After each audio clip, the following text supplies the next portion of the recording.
feel so proper up here. It feels awesome. Before I start, I actually want to say what an honour and privilege it is to be speaking today, but particularly to this year level. Some of you might not remember, but my journey and experience with you guys started when I was in year 10 as a part of the Hadracha Program, when I was in Madrich on your year 4 camp, and then as an ex-collegian on your year 10 Zionist Camp and on Old Collegian. And I think it's really special to be speaking to you today as you finish up here at Scopus. And I wanted to say that. Soon you will all be finishing your time at Scopus. The race will be coming to an end.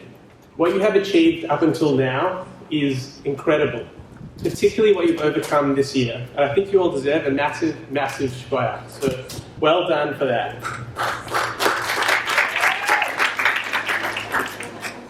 The marathon of school with all the hoops and hurdles, the brick walls, the steep inclines, as well as the smooth descents, the personal bests and the runner's high, will be over.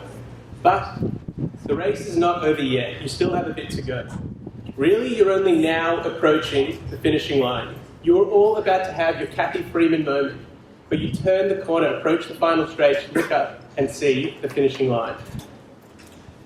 Now, Japan is famous for many things. It's famous for tech, it's famous for sushi, robots, fashion, Jared's entire wardrobe. But something that's a little less known about Japan is the nation's fanatical obsession with running. There are more professional runners in Japan than there are in the United Kingdom and Australia combined. In most long-distance races, shortly after the brilliant African runners and the Kenyans, you'll usually find Japanese runners in both men's and women's categories. And there are many different reasons for this, but one reason is because of an ancient tradition and race called an ekiden. An ekiden is a multi-stage, long-distance relay race where teams compete to come out victorious against each other, taking part in a circuit of different length races, all contributing finally to see who is the winner. Like running, school is a very individualistic exercise. Each student goes through school on a specific journey. Each student has different interests, academically, socially, creatively. And these manifest in different decisions made, opportunities undertaken, and experiences enjoyed. They also present in timetables which are dictated by educational strengths, interests, and vocational ambitions. And something amazing about a school like Scopus is the diversity of experiences had by each of their students. And it is this diversity which makes its students thrive. However, upon graduating, all of this changes. Because it is here that I think you have your ekiden moment. And this is the moment where all of your individual experiences crystallize into shared collective memory. Just like the ekiden transforms the individual ritual of long-distance running into a team exercise, graduating highlights how, after all, school is a truly shared experience. Your memories of school will not be of your own journey, your own timetable, or your own report card. They will be of the moments shared with others, on the bus, on camps, singing Havdalah in caves together in Sfat, on the quad, davening at GBH, primary school memories, musical soirees, and so on. When you graduate, you form a unique bond for life with your fellow classmates. The ekiden, which has captured the hearts and minds of Japanese, is special for its ability to transform the singular and make it collective. And graduating has a similar effect on the school experience. I really encourage you to raise your eyes during these final moments at school and look around at the people, at the teachers, at the campus, at everything, and to cherish the friendships and connections you've made with your classmates. It's a really special time. Take it all in. Before you know it, it will all be over. Whenever you finish something, before you move on, it's important to stop and reflect and review. And in running, we do that, and we look at how are our minutes per kilometre, how do we track, how painful was it? You know, how good did we go in Strava compared to our mates? And it's equally important when you finish school to review, but also to look forward and to ask yourself the question, what is my legacy going to be? How am I going to be remembered? And now would be a great time to talk about eulogy versus resume virtues, but I know Maddie Borowski and the team have done that enough with all of you, so I'll save you. But I do want to share an answer to this question, which has really impacted my life. And the answer comes from a famous interview with Time magazine of the former Prime Minister of Israel, Menachem Begin, where he was asked, how do you want to be remembered?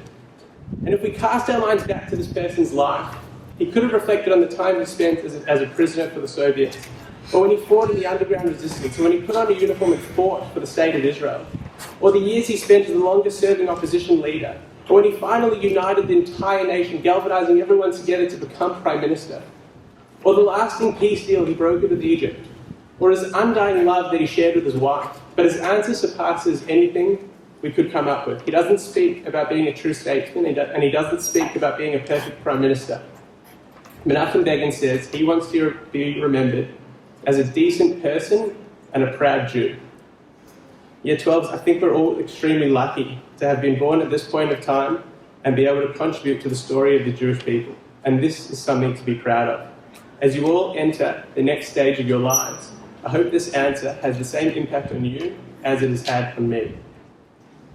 For the past 23 years of my life, I have misunderstood the phrase, go the extra mile.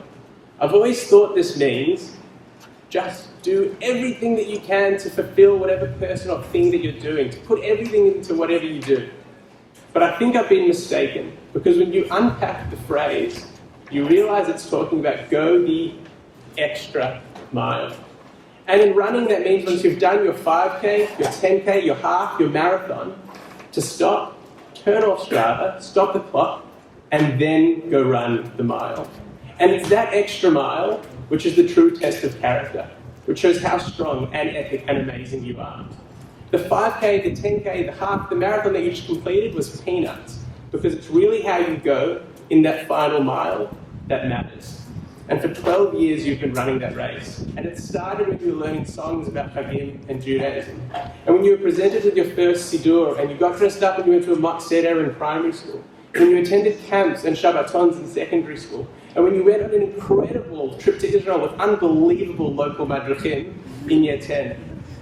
And for 12 years you've all been working hard developing your Jewish identity. You're all privileged to attend a school where you don't just have access to the best educators in the state, but you have access to the best Jewish educators in the world. And for 12 years, each and every one of you has had to consciously grapple with what it means to be connected to Israel, with what it means to be Jewish, and what it means to lead a Jewish life. But really, the true test is yet to come. Because it's how you go in the extra mile which counts. And my message to each and every one of you is to build and never stop building upon the foundation that you've laid here at school.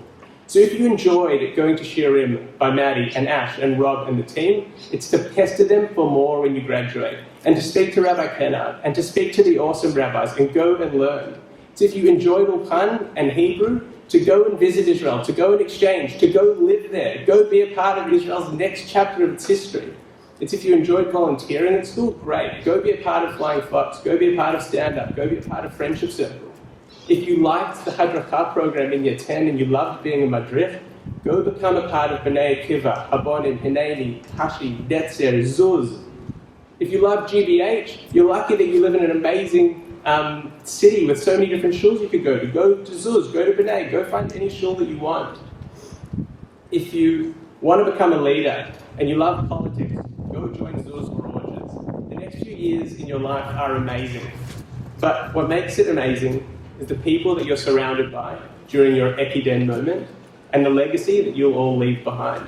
Class of 2020, go the extra mile. You will not regret it. Shkoyach again, and Chazak Ve'amatz.